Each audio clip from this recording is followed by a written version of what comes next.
हमारे इमाम इमाम अहमद रज़ा फाजिल बरेलवी इमाम आले सुन्नत ने लिखा है कि अगर दोनों जहान भी जल जाएं और जो कुछ मर्जी हो जाए, हुजूर की इज्जत का मसला इससे बड़ा है। और रही बात कि हुजूर की इज्जत के मसले में या कुरान के तहफ़्फ़ुज़ के मुकाबले में तुम किसी भी चीज को लाकर खड़े हो, सबसे पहले तहफ़्फ़ुज़ कुरान है, तहफ़्फ़ुज़ नामूस रिसालत है, उसके बाद जो चीज आएगी उसका तहफ़्फ़ुज़ है। मन कतल मुआहिदन मिन गैर कुनातिन है, मिन गैर कुनातिन, जो बिला वजह कोई बात करे, और बिला वजह तो नहीं हुई ना भाई, हम तो यही बताते हैं भी बिला वजह नहीं हुई। बिला वजह अगर हुई होती है और इल्जाम धरते हैं हम पर, मैंने कहा अच्छा इल्जाम है हम पर, तो हमने कब कहा है कि हम नामूस रिसालत के लिए बाहर निकलने वाले नहीं हैं?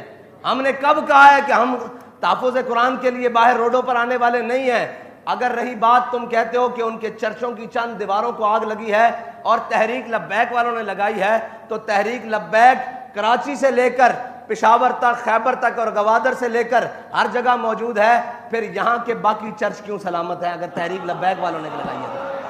और रही बात ये हमारा, वो उस वक्त भी जब आखिरी धरने में बाबा जी के साथ हम गए थे, तो उस वक्त भी इन्होंने इल्ज़ाम लगाया कि ये एम्बेसी को जलाना चाहते हैं, ये जनाब उसको फ्रांस की एम्बेसी को आग लगाना चाहते हैं। बाबा जी ने उसमें भी बरबला कहा था कि हमारा ये मकसद नहीं है कि हम उनकी एम्बेसियों को जलाना चाहें, हमारा ये मकसद है कि जो इस पाकिस्तान के तख्त पे ऊपर बैठा हुआ है वो खड़ा होकर कहे कि मन सब्बा नबीजन। हमारी तो लड़ाई उस शख्स के साथ है, हमारी लड़ाई उन अक़लियतों के साथ नहीं है कि जो बगैर किसी वजह के और जनाब अपने हुदूद में रहते हुए पाकिस्तान के अंदर रह रही हैं। वो तो सुबह शाम हमारे आगे पीछे, ये जनाब इकबाल टाउन जाओ, ये हमारी गलियों में सुबह शाम फिर रहे हैं, उन्हें हमसे कोई मसला नहीं और हमें उनसे कोई मसला नहीं। लेकिन जब बात नामूस रिसालत की आ जाए और बात कुरान की आ जाए, तो फिर हमें हर उससे मसला है। तुम तो अक़लियत को रोते हो ना, अगर वो कलमा गो भी हो तो उसका अंजाम वही है। हमने कोई अपने यहाँ म्यार वो नहीं रखा हुआ कि जनाब ये बड़ा कलमा गो है, ये बड़ी नमाजें पढ़ता है और इसने बड़े हज किए हैं। भाई उसका सारे हक सलब हो जाते हैं जब वो किसी मुक़द्दसात इस्लाम के बारे में अपनी जुबान खोलता है या अपने किसी अमल से इस्लाम की तौहीन करता है।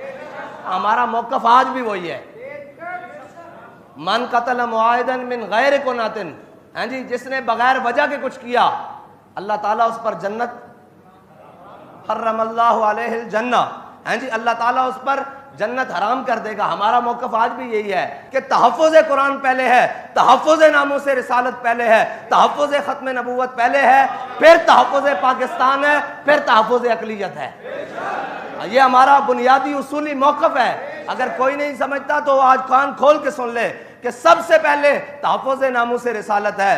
हमारा इमाम तो कहता है करूँ तेरे नाम पे जहाँ फिदा, न बस एक जहां दो जहां फिदा। तुम नामूस रिसालत के मुकाबले में किसी के तहफ़्फ़ुज़ की बात करते हो तो हमारा इमाम कहता है करूँ तेरे नाम पे जहां फिदा, न बस एक जहां दो जहां फिदा। कहा एक तरफ दोनों जहान खड़े हो या रसूलल्लाह, एक तरफ आपका नामे नामी हो, हम दोनों जहान आपके नाम पर वारने के लिए तैयार हैं। ये सिर्फ ये बात नहीं है, सिर्फ पाकिस्तान का नहीं, पूरे आलम का अगर अमन कायम हो सकता है तो वो एक ही बात से कायम हो सकता है कि सारी दुनिया हमारे आका मौला सल्लल्लाहु ताला अलैहि वसल्लम की इज्जत करना सीखे। बस अगर कोई चाहता है अमन कायम हो, मैंने कहा अमन एक ही सूरत में कायम हो सकता है कि क्यों भौंकते हैं वो, उनकी जुर्रत कैसे है कि वो हमारे कुरान के बारे में बात करें, वो हमारे इस्लाम के बारे में बात करें। आज तक तुमने किसी एक गुस्ताख को करार वाकई सजा दी होती तो किसी की जुर्रत ना होती कि ये गुस्ताखी करता। लेकिन मसला ये है कि तुम खुद भी उनके साथ खड़े हो जाते हो नामूस रिसालत के मुकाबले में, क्योंकि मुसलमान की एक ही रेड लाइन है, वो है 295 सी। जब बात उस पर आ जाए फिर तो ये क्या है, दोनों जहानों को भी आग लग जाए हम इसकी परवाह नहीं करते। इसलिए क्योंकि हमारे इमाम ने कहा है करूं तेरे नाम पे जहां फिदा, ना बस एक जहां दो जहां फिदा, और दो जहां से भी कहा हुजूर आपके नाम के मुकाबले में ये दोनों जहान भी हो तो हमें इससे परवाह नहीं है, और दो जहां से भी नहीं जी भरा, करूं क्या करोड़ों जहां नहीं। ये है हमारा अकीदा और ये हमारी बात। वो सुन रहा था मैं इंटरव्यू, उसने कहा कि हम जब से पाकिस्तान बना है या जब से यहाँ आकर आबाद हुए हैं आज तक हमें कभी मसला नहीं बना। तो इसका मतलब है मसला तो उनको कभी नहीं हुआ इस मुसलमानों से। अगर मसला होता तो वो ये शिकायत करते कि जी ये में हमें तो आए रोज तंग करते हैं, आज इनको बहाना मिल गया। उसने कहा नहीं, जब से हम बस रहे हैं हमारे यहाँ कोई मसाइल नहीं है, उनकी खुशियों में हम जाते हैं और वो हमारी खुशियों में शरीक होते हैं, उठते हैं, बैठते हैं, हमारे यहाँ कभी मसला नहीं हुआ। आज ये वाकया हुआ है तो अपने भी बेगाने हो गए हैं।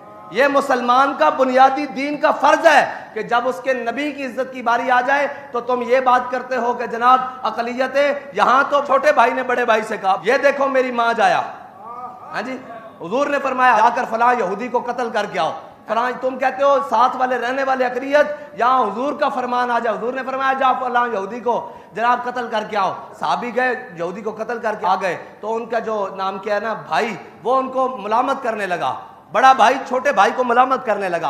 हजरत मुहय्यसा पहले इस्लाम ले आए और खुवैयसा बाद में लेकर आए। बड़े भाई ने छोटे भाई को मुलामत की ना, मुलामत की कि ये देख तू, तेरे अभी रगों में यहूदी के कर्ज का खून दौड़ता है, उसी यहूदी को, और तू उसको मार आया है। जब नामूस से रिसालत की बात आएगी हम तो अपने बड़े भाई को नहीं देखते यार, हम तो अपने सगे रिश्तों को नहीं देखते। और हजरत मुहय्यसा ने खुवैयसा का हाथ पकड़ा और बाहर चौक में ले आए।